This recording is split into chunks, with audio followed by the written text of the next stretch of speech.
नमस्कार, स्वागत है आप सभी का डीडी न्यूज के इस खास बुलेटिन एक्सप्रेस 100 में, जहां हम लेकर आते हैं राजनीति, मनोरंजन, देश, दुनिया, खेल और व्यापार जगत की सभी खबरों को एक्सप्रेस अंदाज में। मैं हूं अश्विनी मिश्र। देखिए खबरें तेज रफ्तार से।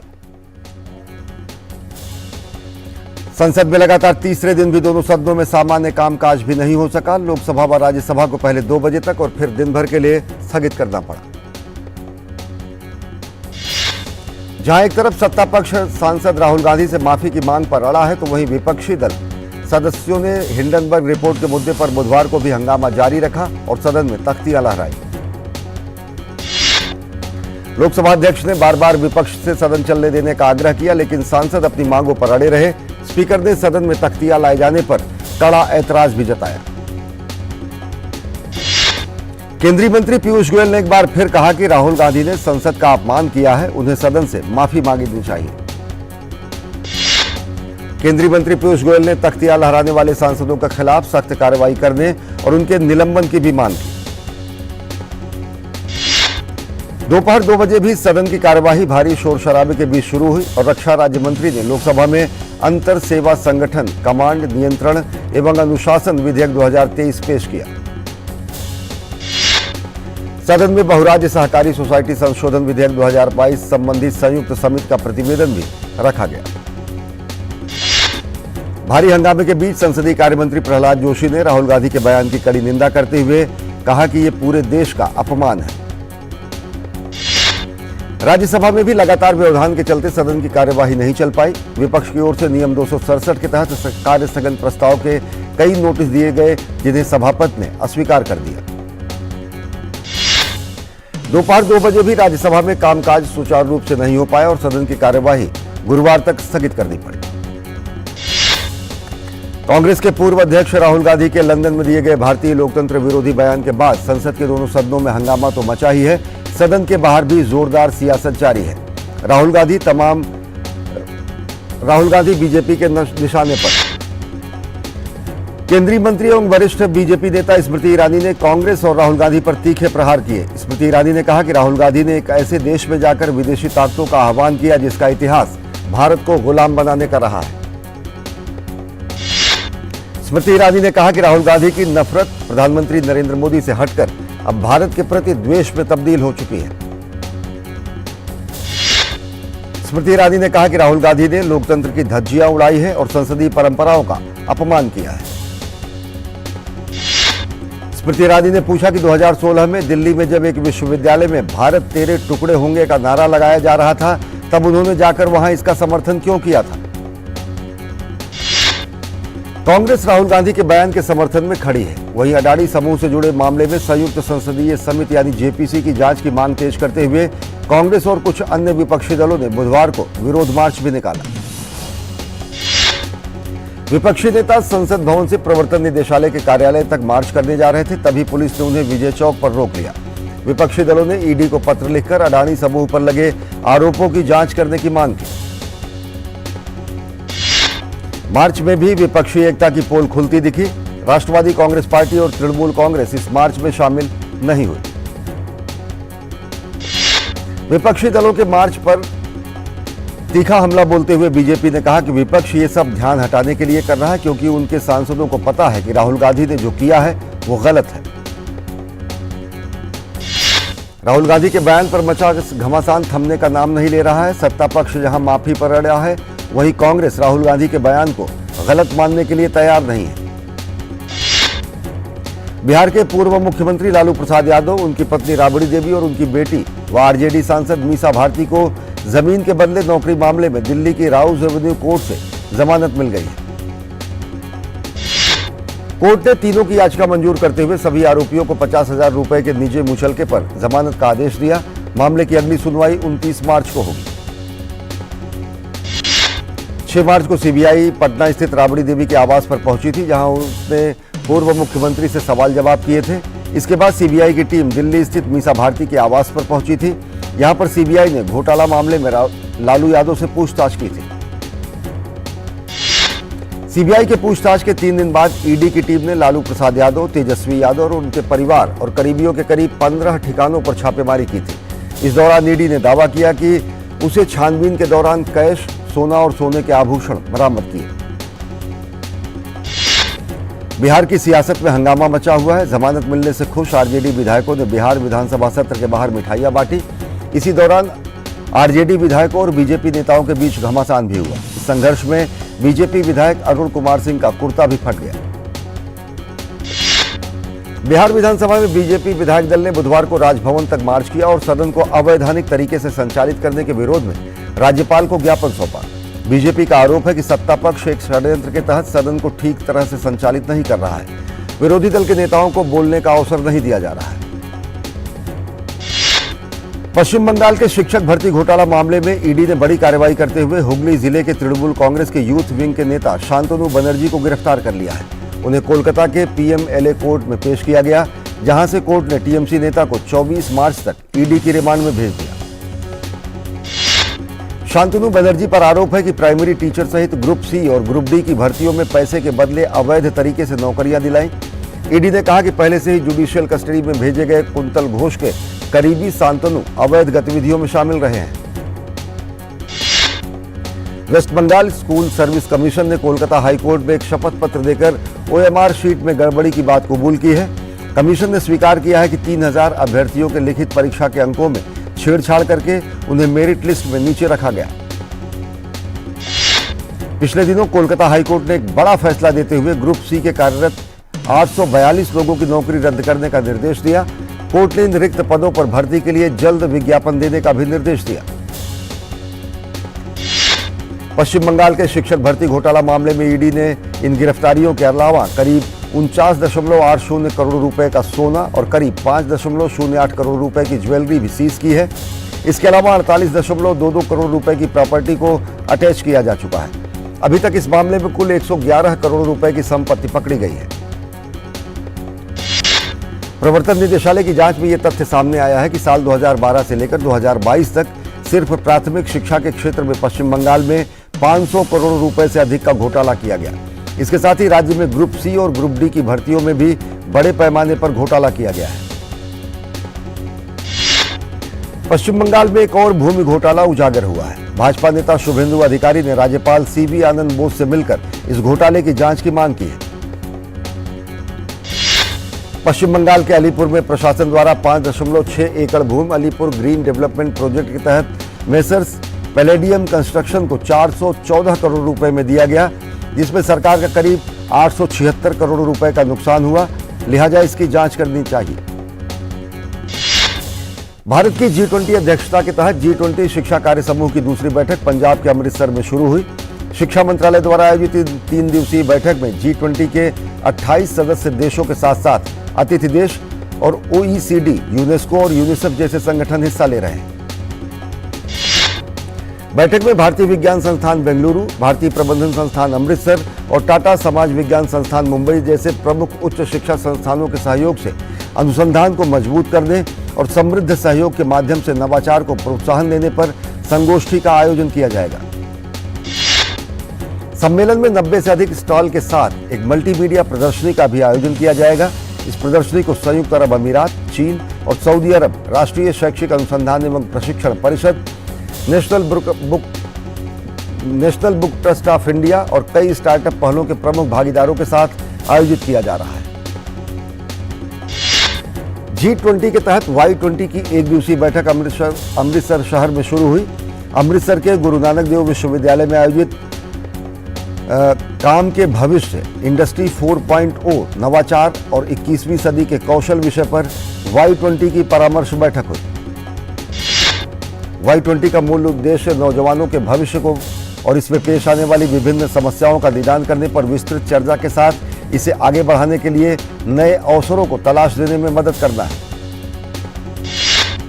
Y20 कार्यक्रम में 5 थीम है, जिसमें शांति निर्माण व आपसी सद्भाव, बिना युद्ध के नए युग की शुरुआत, काम का भविष्य, उद्योग 4.0, नवीनता और सदी में कौशल, जलवायु परिवर्तन और तबाही के जोखिम में कमी, ये मुद्दे शामिल हैं।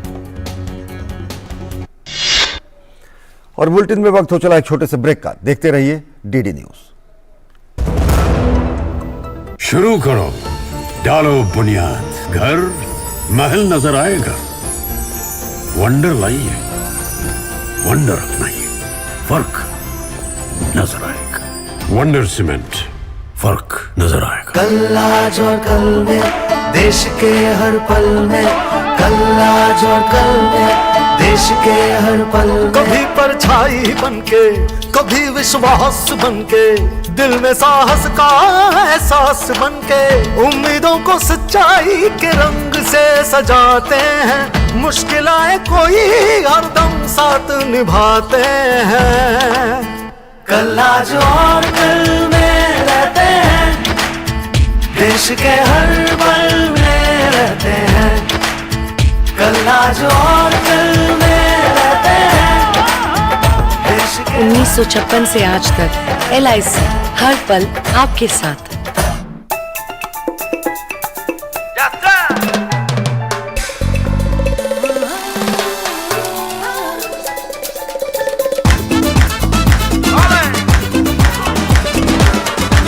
त्वचा का एक वादा, मैसूर सैंडल गोल्ड, अपने अंदर की खूबसूरती को जगाइए।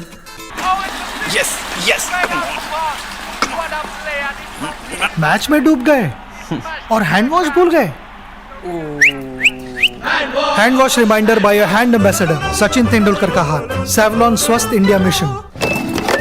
कब तक लंबी लाइनों में उम्र बिताइएगा? डिजिटल पेमेंट अपनाइए, चुटकी में हल पाइए।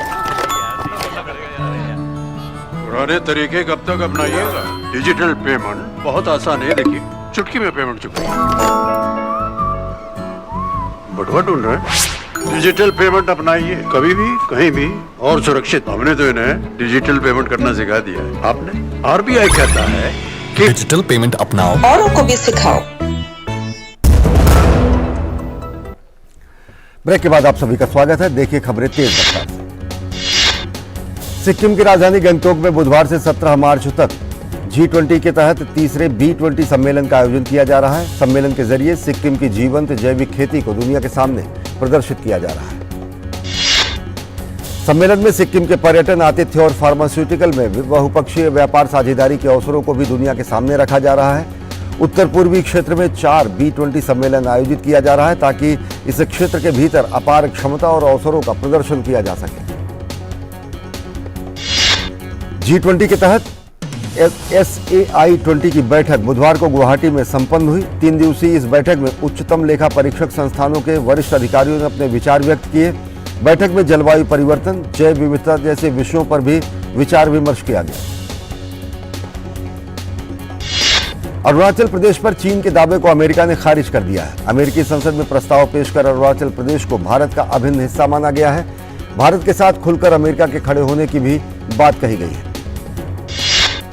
अमेरिका की संसद में प्रस्ताव पेश करने वाले सांसद बिल हागेर्टी ने जेफ मार्केल ने कहा कि चीन लगातार खुले और आजाद हिंद प्रशांत महासागर के लिए चुनौती बना हुआ है। ऐसे में जरूरी है कि अमेरिका विशेष रूप से भारत जैसे अपने रणनीतिक साझेदारों के साथ कंधे से कंधा मिलाकर खड़ा रहे। अमेरिकी संसद के इस द्विपक्षीय प्रस्ताव में चीन के सीमा पर यथास्थिति बदलने के प्रयासों और सैन्य कार्रवाई की आलोचना की गई है। अमेरिकी सांसदों ने चीन द्वारा सैन्य ताकत से सीमा पर यथास्थिति बदलने की कोशिशों, विवादित स्थानों पर चीन द्वारा गांव बसाने और चीन के नक्शे में भारत के अरुणाचल प्रदेश को अपना बताने की भी आलोचना की गई है। लोकसभा में एक लिखित जवाब में वाणिज्य मंत्री पीयूष गोयल ने बताया कि उत्तर प्रदेश में गन्ना किसानों के बकाया भुगतान को तेजी से निपटाया जा रहा है। उत्तर प्रदेश सरकार से प्राप्त जानकारी के अनुसार वर्ष 2017 से अब तक किया गया कुल गन्ना मूल्य भुगतान 2,04,04 करोड़ रुपए है, बल्कि कुल बकाया 2,07,29 करोड़ रुपए है। उत्तर प्रदेश के संबंध में चीनी मौसम 2020-2021 के चीनी सत्र के दौरान पिछले मौसम की तुलना में चीनी मिलों में प्रति किसानों का 99.97 से अधिक गन्ना का बकाया भुगतान कर दिया गया है। वाणिज्य मंत्री पीयूष गोयल ने लोकसभा में लिखित जवाब देते हुए बताया कि सरकार के सतत प्रयासों के परिणामस्वरूप मान्यता प्राप्त स्टार्टअप्स की संख्या वर्ष 2016 में जहां 442 थी, वहीं 2023 में बढ़कर 92,683 हो गई है। लोकसभा में खाद्य मंत्रालय की ओर से दिए गए एक लिखित प्रश्न के जवाब में मंत्रालय ने बताया कि वर्तमान में 100% राशन कार्डों को डिजिटल कर दिया गया है, जिसमें 99% से अधिक राशन कार्ड को आधार के साथ जोड़ दिया गया है। कोयला एवं खान मंत्री प्रहलाद जोशी ने लिखित जवाब में लोकसभा में बताया कि पिछले वर्ष की तुलना में 2021-2022 में कोयले की मांग में 13.44% की वृद्धि हुई है। राज्यसभा में एक लिखित प्रश्न के उत्तर का जवाब देते हुए केंद्रीय मंत्री स्मृति ईरानी ने बताया कि महिला एवं बाल विकास मंत्रालय ने PM care for children scheme के तहत अब तक 4,345 बच्चों को सहायता प्रदान की है। राज्यसभा में ही लिखित सवाल का जवाब देते हुए शिक्षा राज्य मंत्री ने बताया कि राष्ट्रीय शिक्षा नीति 2020 में अनुसूचित और गैर अनुसूचित भाषाओं को बढ़ावा देने पर ध्यान दिया जा रहा है। इस साल फरवरी से लेकर मई तक मौसम के बदलाव और भीषण गर्मी के मौसम विभाग के पूर्वानुमान के लिए सरकार तेजी से अपनी तैयारियों को अंजाम दे रही है। इस बार गर्मियों में लू के प्रकोप को देखते हुए राष्ट्रीय आपदा प्रबंधन प्राधिकरण ने सभी राज्यों से इसके लिए जरूरी तैयारियां और इंतजाम करने को कहा है। 20 फरवरी को सरकार ने तापमान में किसी भी असामान्य वृद्धि से उत्पन्न स्थिति और गेहूं की फसल पर इसके प्रभाव की निगरानी के लिए एक समिति का गठन किया था और इसके साथ ही फसल को बचाने के लिए किसानों को जरूरी सलाह भी जारी की गई। सरकार भारतीय खाद्य निगम में पर्याप्त भंडारण के साथ इस बात पर भी नजर रख रही है कि तापमान में बढ़ोतरी के साथ खाने पीने के सामान के साथ ही सब्जियों और अनाजों की कीमतें न बढ़े। सरकार इस बात पर भी ध्यान रख रही है कि लू के चलते समाज के निचले तबके को होने वाले कामकाज में दिक्कतों का समाधान किया जाए। लू की जानकारी और बचाव के लिए प्रचार और प्रसार माध्यमों के जरिए समुचित जानकारी मुहैया कराने के प्रयास किए जा रहे हैं। एम्स के डॉक्टरों ने करीब 28 सप्ताह के गर्भस्थ भ्रूण के दिल का प्रोसीजर कर उसके ब्लॉकेज को दूर करने में कामयाबी हासिल की है। एम्स के डॉक्टरों के मुताबिक भ्रूण के दिल का आकार अंगूर की तरह अभी बहुत छोटा है। दिल्ली आबकारी नीति घोटाले में भारत राष्ट्र समिति बीआरएस नेता और तेलंगाना के सीएम के चंद्रशेखर राव की बेटी के कविता को सुप्रीम कोर्ट से राहत नहीं मिली है। अदालत ने कविता को अंतरिम जमानत देने से इनकार किया है। एनआईए ने श्रीनगर, बारामूला, पुलवामा, अनंतनाग, बड़गाम और कठुआ सहित जम्मू कश्मीर के 6 जिलों में 14 स्थानों पर तलाशी ली। वहीं पंजाब के फतेहगढ़ साहिब में एक स्थान पर तलाशी ली गई। मध्य प्रदेश के विदिशा में 60 फीट के बोरवेल में गिरे हुए 8 साल के बच्चे को बाहर निकाला गया, हालांकि उसे बचाया नहीं जा सका। गौरतलब है कि विदिशा में 8 साल का एक बच्चा बोरवेल में गिर गया था, जिसकी गहराई करीब 60 फीट थी और वो 43 फीट पर फंस गया था। सुप्रीम कोर्ट में राष्ट्रीय पुरुष आयोग बनाने की मांग को लेकर याचिका दाखिल की गई है। वकील महेश कुमार तिवारी की ओर से सुप्रीम कोर्ट में यह याचिका दाखिल हुई है। याचिका में घरेलू हिंसा के शिकार विवाहित पुरुषों द्वारा आत्महत्या से निपटने के लिए दिशा निर्देश बनाने की मांग की गई है। महाराष्ट्र में सत्ता गंवाने के बाद उद्धव ठाकरे को एक के बाद एक झटके लग रहे हैं। ठाकरे गुट के नेता और राज्य के पूर्व स्वास्थ्य मंत्री दीपक सावंत ने ठाकरे का दामन छोड़ दिया है। उन्होंने सीएम एकनाथ शिंदे की मौजूदगी में शिवसेना की सदस्यता ग्रहण की। दिल्ली में आयोजित एक कार्यक्रम में वायुसेना प्रमुख air chief marshal VR Chaudhari ने भारतीय वायुसेना के उत्कृष्ट प्रदर्शन करने वाले खिलाड़ियों को सम्मानित किया। केंद्रीय पर्यावरण, वन एवं जलवायु परिवर्तन मंत्री भूपेंद्र यादव ने कहा कि भारत ने 2030 तक 50% नवीकरणीय ऊर्जा का लक्ष्य रखा है और सतत ऊर्जा के लक्ष्यों को हासिल करने के लिए भारत सही दिशा में आगे बढ़ रहा है। नई दिल्ली में सीआईआई पार्टनरशिप समिट को संबोधित करते हुए भूपेंद्र यादव ने कहा कि नवीकरणीय ऊर्जा के क्षेत्र में निवेश के लिए भारत सबसे आकर्षक स्थान के तौर पर उभरा है। मंडियों में प्याज की कीमतों में गिरावट की खबरों के बीच केंद्र सरकार ने अपनी खरीद एजेंसियों को तत्काल उपाय करने का निर्देश दिया है। नेफेड और भारतीय राष्ट्रीय उपभोक्ता सहकारी संघ को किसानों से प्याज खरीदने का निर्देश दिया गया है। कृषि एवं किसान कल्याण मंत्रालय ने कहा कि नेफेड ने अब तक करीब 900 रुपये प्रति 1000 किलोग्राम से अधिक की दर से लगभग 8042.01 मीट्रिक टन प्याज सीधे किसानों से खरीदी है। अकेले महाराष्ट्र से नेफेड ने 7949.25 मीट्रिक टन प्याज खरीदी है। इसके लिए 759.16 लाख रुपए सीधे किसानों के खाते में डाले गए हैं। गुजरात में 92.77 लाख मीट्रिक टन खरीदी गई है और किसानों को 8.63 लाख रुपए का भुगतान किया गया है।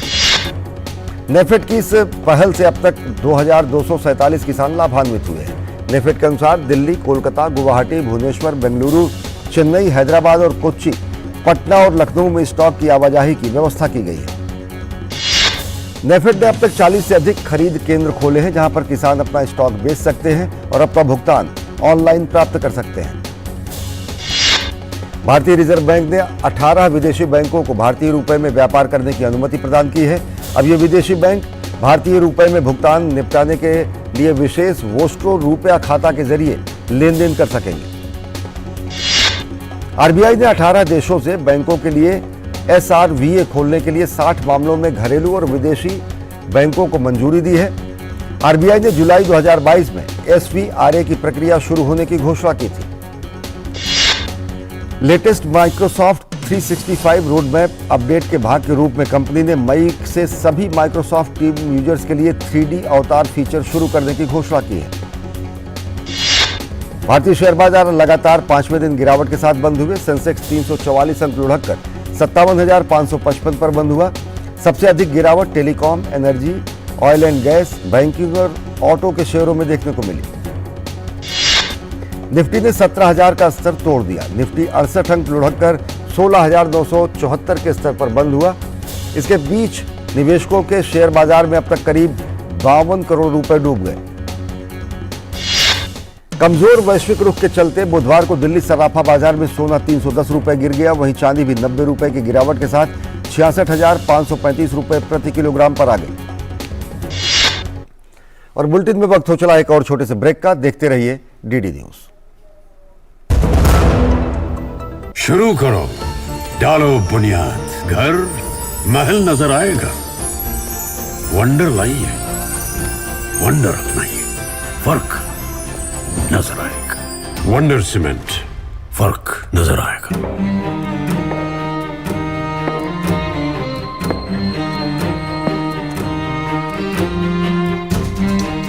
कब तक आप ऐसे फ्यूचर का टेंशन लेकर चलते रहेंगे? LIC के न्यू पेंशन प्लस के साथ अपनी पेंशन का प्लान बनाइए, क्योंकि ये प्लान आपके फ्यूचर के लिए मार्केट लिंक्ड वेल्थ क्रिएट करता है। और तो और इस प्लान में गारंटीड एडिशंस के साथ पेंशन पाने के कई ऑप्शंस भी हैं, so that you grow young and tension free. LIC, हर पल आपके साथ। Sir 50,000 advance. और इतना कैश तो हम नहीं लाए। और आज बैंक भी बंद है। इलाज है डिजिटल पेमेंट का आसान सा ढूंढ। लेकिन अरे घबराइए मत, सावधानी के साथ करेंगे तो कोई साइड इफेक्ट भी नहीं होगा। फोन लाइए मुझे, यहाँ फोन लगाइए। डिजिटल पेमेंट से लेन देन हो सकता है आसान, सुरक्षित और तेज। मैंने तो इन्हें डिजिटल पेमेंट सिखा दिया है, आपने? क्योंकि RBI कहता है कि डिजिटल पेमेंट अपनाओ, औरों को भी सिखाओ। और ब्रेक के बाद आप सभी का स्वागत है। देखते हैं खबरें तेज रफ्तार से। फेसबुक की पेरेंट कंपनी मेटा ने इस साल 10,000 और कर्मचारियों की छंटनी की घोषणा की है। इस तरह की छंटनी को कंपनी ने कंपनी के पुनर्गठन योजना का हिस्सा बताया है। पाकिस्तान के पूर्व प्रधानमंत्री इमरान खान के समर्थकों और पुलिस के बीच मंगलवार की शाम जारी हिंसक झड़प बुधवार को भी जारी रही। सुरक्षा बलों ने इमरान के घर को घेर लिया था और उनके समर्थकों ने सुरक्षा बलों पर पत्थर बरसाए। जवाब में पुलिस ने भारी गोलीबारी की और प्रदर्शनकारियों को तितर बितर करने के लिए वाटर कैनन का इस्तेमाल किया। इसमें दोनों पक्षों से बड़ी संख्या में लोग घायल हुए हैं। दोपहर करीब 2 बजे पुलिस और रेंजर्स के बीच जवान अचानक जमान पार्क से निकलने लगे, यानी इमरान खान को बिना गिरफ्तार किए सुरक्षा बल वहां से वापस लौट गए। इमरान खान को लाहौर हाईकोर्ट से बड़ी राहत मिली है। हाईकोर्ट ने पुलिस को जमान पार्क में चल रहे अभियान को अगले आदेश तक रोकने का निर्देश दिया है। श्रीलंका में सरकार की कर नीति के विरोध में 40 से अधिक श्रमिक संघ हड़ताल पर हैं। उनका कहना है कि वो अनुचित करों का भुगतान करने के लिए तैयार नहीं है। श्रीलंका मंत्रिमंडल के प्रवक्ता डॉक्टर बंडुला गुणवर्धन ने कहा कि आवश्यक सेवाओं की घोषणा के संबंध में आदेशों का उल्लंघन करने वाले व्यक्तियों के खिलाफ सख्त कानूनी कार्रवाई की जाएगी। फिलहाल ट्रेड यूनियन की हड़ताल वापस हो गई है। भारत की मेजबानी में आज से नई दिल्ली में महिला विश्व मुक्केबाजी चैंपियनशिप की शुरुआत हुई है। 74 देशों से 350 से ज्यादा मुक्केबाज इसमें हिस्सा ले रहे हैं। भारत के 12 मुक्केबाजों के ऊपर पदक की उम्मीद रहेगी। ऑल इंग्लैंड बैडमिंटन चैंपियनशिप में महिला युगल में भारत की गायत्री गोपीचंद और त्रिशा ज्वाली ने शानदार शुरुआत करते हुए दूसरे दौर में स्थान बना ली। भारतीय जोड़ी ने थाईलैंड की जोड़ी को 24-18, 21-14 से शिकस्त दी। महिला एकल में पीवी सिंधु को पहले दौर में हार का सामना करना पड़ा। चीन की झांग यी मान ने सिंधु को पहले मैच में 21-17, 21-11 से हराया। रूस के डेनियल मेदवेदेव ने इंडियन वेल्स टेनिस टूर्नामेंट के क्वार्टर फाइनल में स्थान बना लिया है। मेदवेदेव को अंतिम 8 में जर्मनी के अलेक्जेंडर ज़्वेरेव को कड़े संघर्ष में 6-7, 7-6, 7-5 से शिकस्त दी। शीर्ष वरीयता प्राप्त स्पेन के कार्लोस अल्कराज ने भी इंडियन वेल्स के क्वार्टर फाइनल में प्रवेश किया है। उन्होंने ब्रिटेन के जैक ड्रेपर के दूसरे सेट में मैच से हट जाने के चलते अगले दौर में स्थान बनाया। चौथी वरीयता प्राप्त अमेरिका के टेलर फ्रिट्ज भी क्वार्टर फाइनल में पहुंचने में सफल रहे। उन्होंने हंगरी के मार्टिन फुक्सोविक्स को सीधे सेटों में 6-4, 6-3 से शिकस्त दी। ब्रिटेन के कैमरन नॉरी ने अपना शानदार खेल जारी रखते हुए इंडियन वेल्स के क्वार्टर फाइनल में स्थान बना लिया। 10वीं वरीयता प्राप्त कैमरन ने छठी वरीयता प्राप्त आंद्रेई रूबलेव को 6-2, 6-4 से हराया। महिला एकल में शीर्ष वरीयता प्राप्त ईगा स्वांतेक ने अपने जीत के सिलसिले को जारी रखते हुए क्वार्टर फाइनल में प्रवेश किया। पोलैंड की स्वांतेक ने अंतिम 16 के मुकाबले में ब्रिटेन की युवा खिलाड़ी एमा रादुकानु को 6-3, 6-1 से शिकस्त दी। 8 मार्च को होली के मौके पर रिलीज हुई फिल्म तू झूठी मैं मक्कार की बॉक्स ऑफिस पर मजबूत पकड़ बनी हुई है। कल तक फिल्म ने 82 करोड़ रुपए से अधिक की कमाई की। शाहरुख खान अभिनीत फिल्म पठान ने रिलीज के 50 दिन पूरे कर लिए हैं। देश भर में 800 और दुनिया भर में 135 स्क्रीन पर अभी भी ये फिल्म दिखाई जा रही है। विकी कौशल ने अपना मच अवेटेड फिल्म सैम बहादुर की शूटिंग पूरी कर ली है। Film field marshal Sam Manekshaw की जिंदगी पर आधारित है। मेघना गुलजार ने फिल्म का निर्देशन किया है।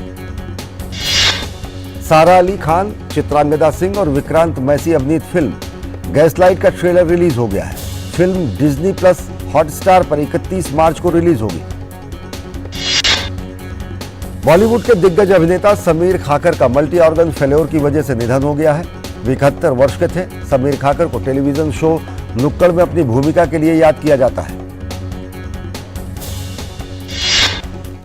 तो एक्सप्रेस न्यूज में फिलहाल इतना ही। देश और दुनिया की ताजा तरीन खबरों के लिए देखते रहिए डीडी न्यूज। नमस्कार।